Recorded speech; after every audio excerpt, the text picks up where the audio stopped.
Hey guys, welcome back to Prep Talk on Prepping in Progress. I'm Steve, and today we're going to talk about a couple of things that you might not know are available to you. And we're also going to talk about life, the universe, philosophy, YouTube, and everything in general that we can think of. So stay with me.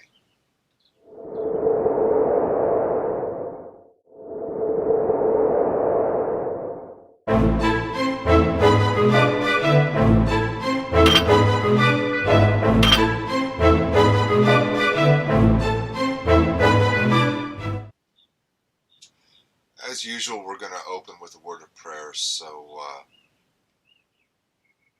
bow your heads with me as you are able.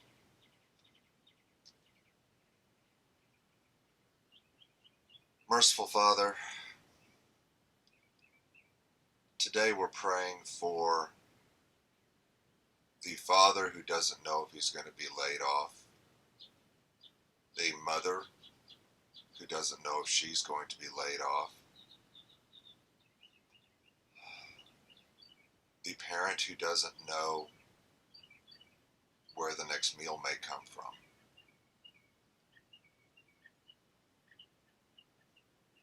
Things are rough out there, Father. Things are getting scary for some people.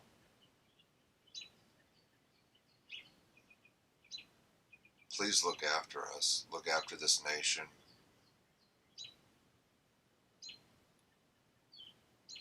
Hold these people in the palms of your hands and carry them through.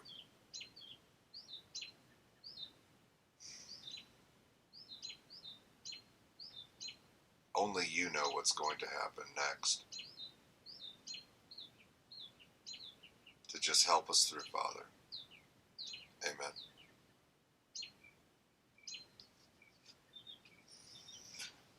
Resources.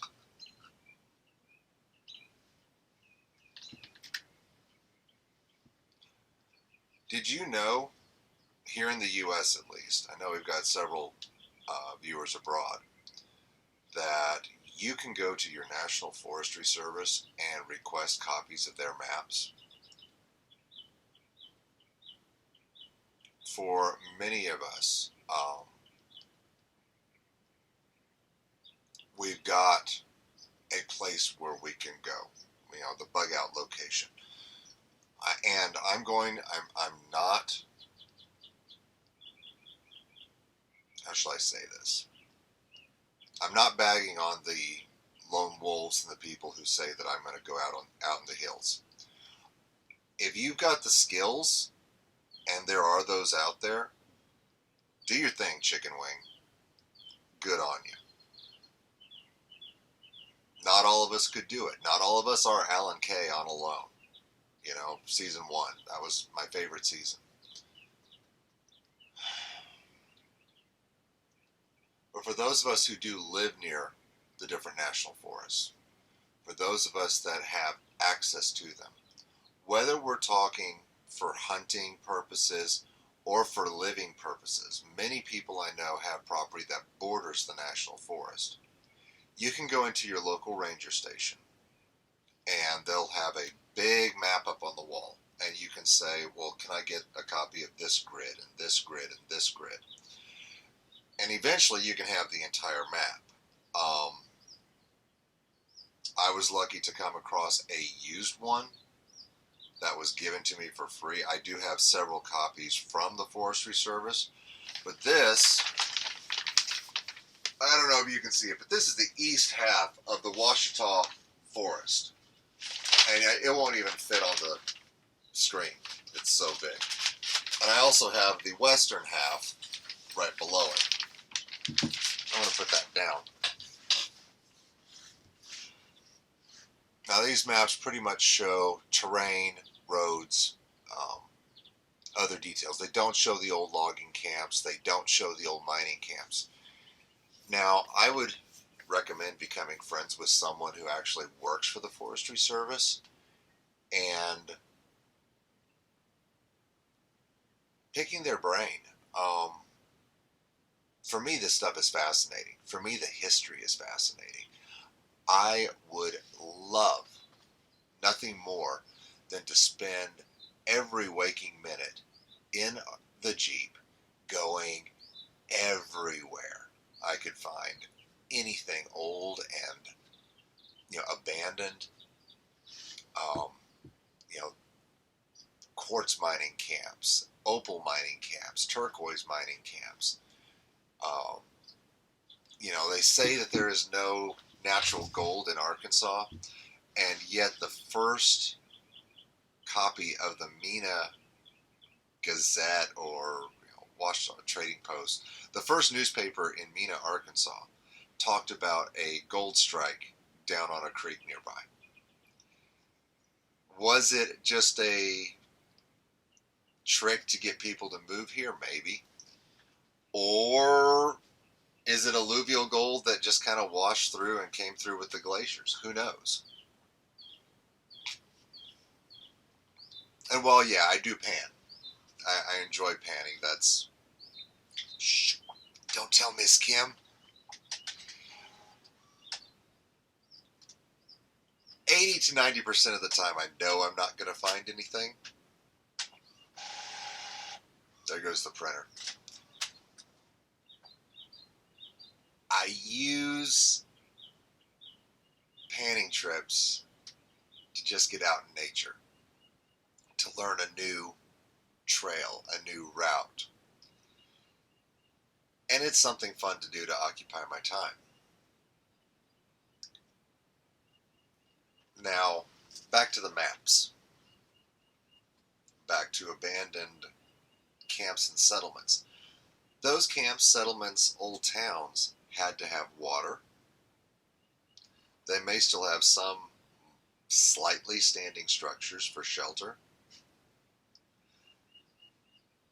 And there may be game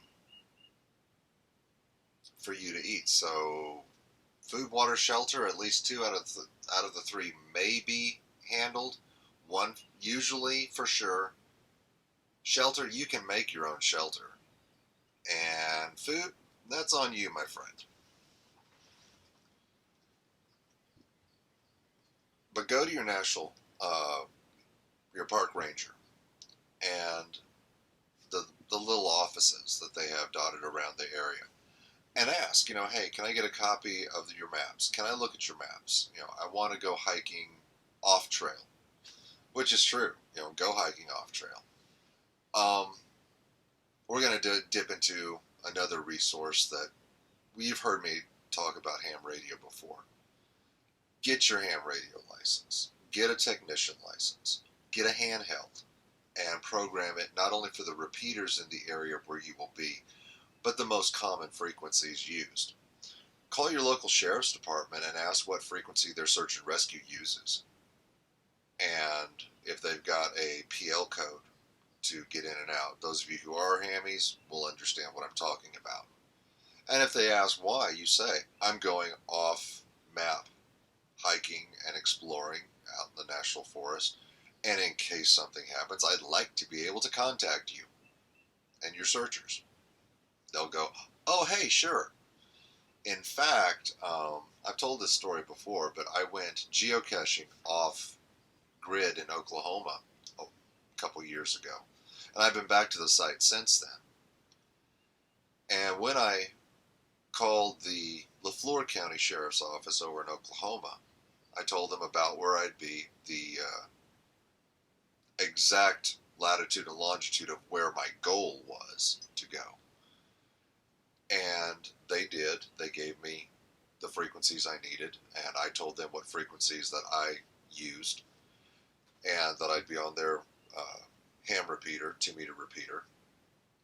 And then they also said, hey, give us a call when you get out.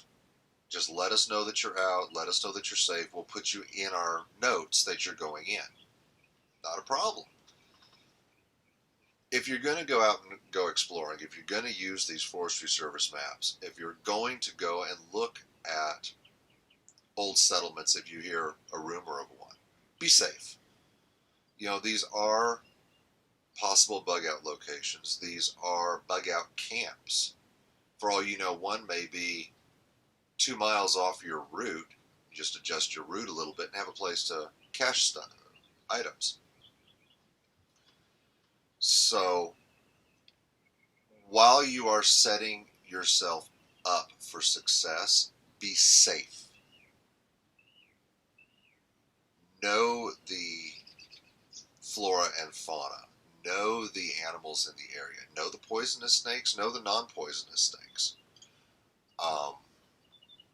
Know if it's bear country or not. You know, my Alaskan friends are looking at me going, yeah, bear country. Yeah. I love you guys.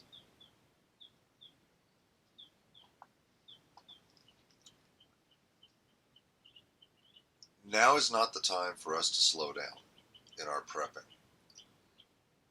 We are living off of our preps a little bit more. Some of us more than others, from what I hear.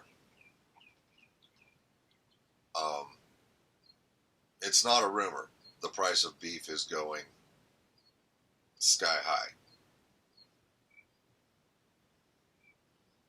For many people, we have beef put away, either dehydrated, frozen, jerkied, and we're going to be okay. For some of us, chicken has become a gift. We can do this. And even as we're using some of our preps, we need to invest in ways to not only replace and replenish, but expand. Bear over at Bear Independent keeps doing his daily briefs, and he's got a check mark section. And the criteria that he's bringing up, things don't look rosy anytime soon. I'm not going to say that we're due for a collapse within the next year or 20 years. I do believe that unless a lot of people get their heads on the same page, we are witnessing the fall of Rome, but with Wi-Fi.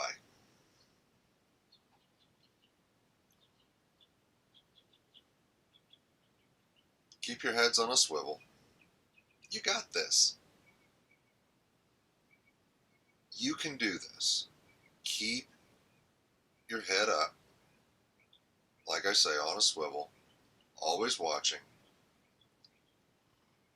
and keep working. Contact your local farmers. I don't remember the exact name of it, but on Facebook there's an Arkansas group about Farm Table Plus or something, and you will find farmers going, who wants to buy a half a cow? Who wants to buy a whole cow?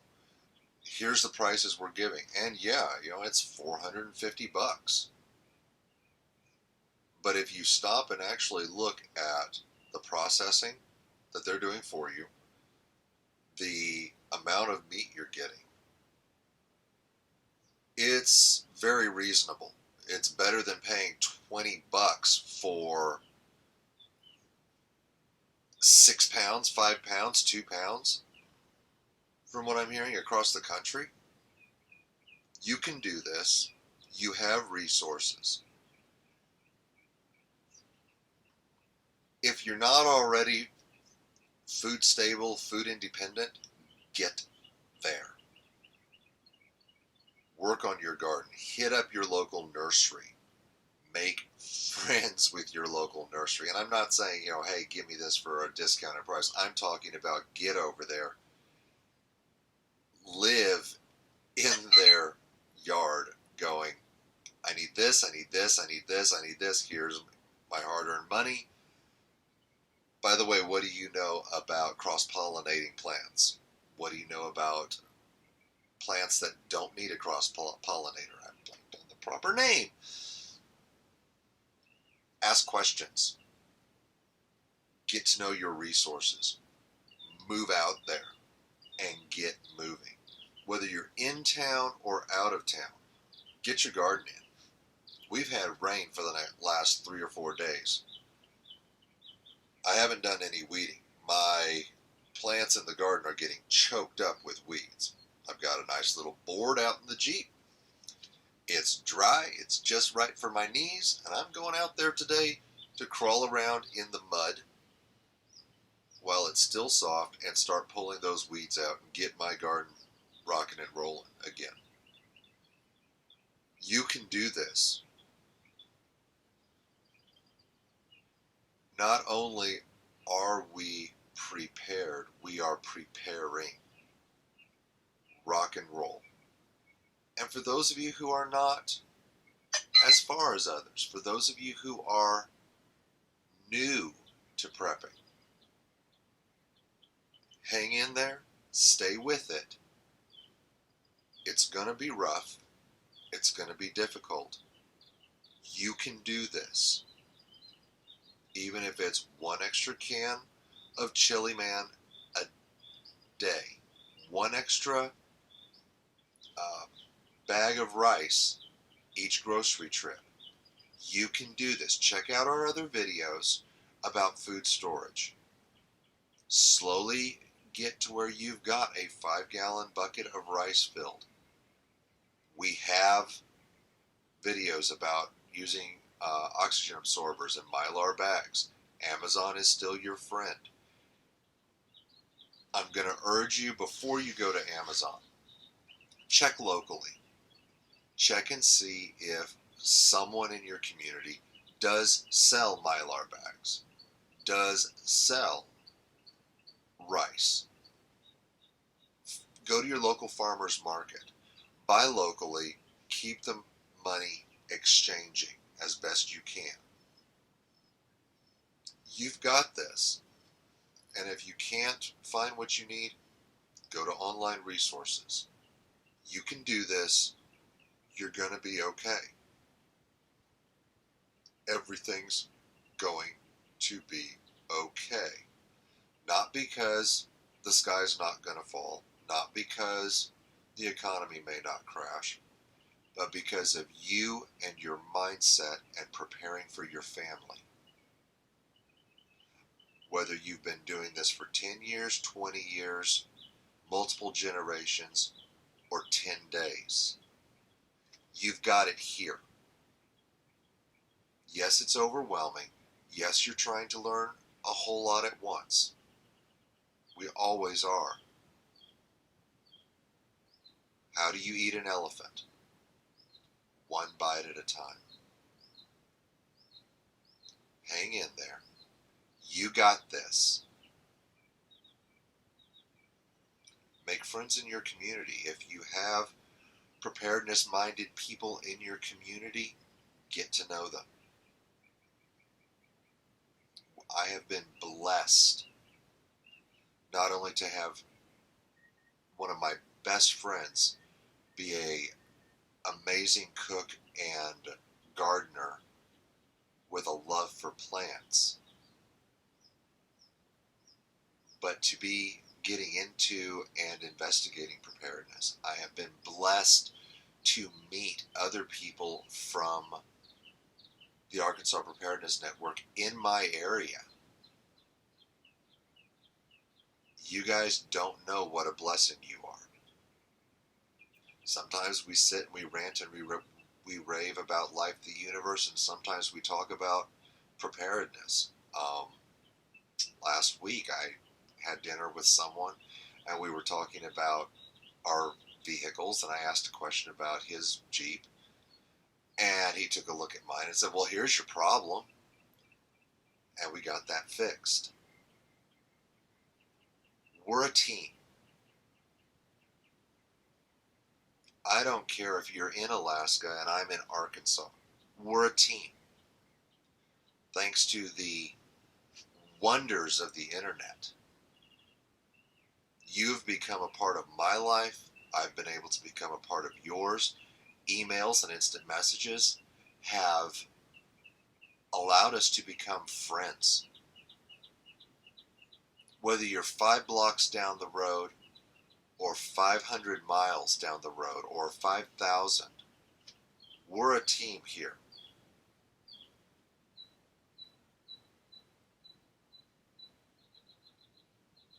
Ask each other for resources. Talk in the comments. Go to the Facebook group. Go to the Facebook page. Those of you in Arkansas are probably within 50 miles of the Arkansas border. Arkansas Preparedness Network.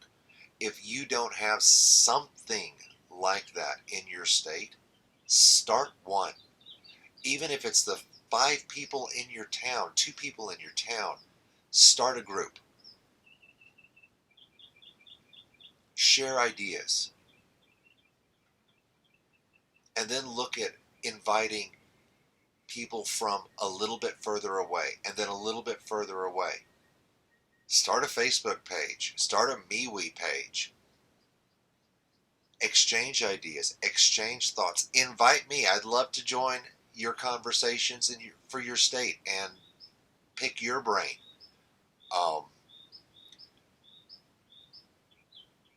We're a community. We're all in this together. It doesn't matter how experienced you are. We will prevail. Hang in there, guys. Thanks for watching Prep Talk, and I'll talk to you later.